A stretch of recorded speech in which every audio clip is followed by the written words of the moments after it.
नमस्कार। मु कौन लिखी ना लक्ष्मी छाड़ी जावा कथा से पुरुष हूँ बा नारी हूँ किंतु एभली कार्य केबे करेनि।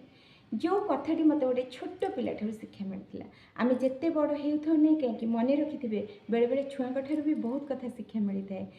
तो कौन है गोटे छोट झी ता मामा संगे आम घर को बुलवाक आसला मु दहीबर आलुदम करी जमी मो पिला खाइबा दिए सेमती प्लेट नहीं कि खट उपर खाइबा देली से मत कौन कहला जानते आंटी मु खट उपर खाइबिनी मुझे कहीं ना लक्ष्मी छाड़ी जी बास मोर लक्ष्मी पुराण कथा मन पड़गला।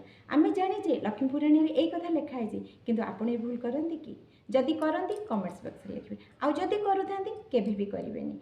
से दिन मुझे यथा संभव चेष्टा करी मो खट उपर न खाइबापी आ मोर पिला न देवाई। आपण मैंने जदि ये भूल करुँच तेरे करेनि वास्तव में खट उपर खाइबा उचित नुहे। यहाँ ठीक कि भूल कमेंट्स बॉक्स में लिखे।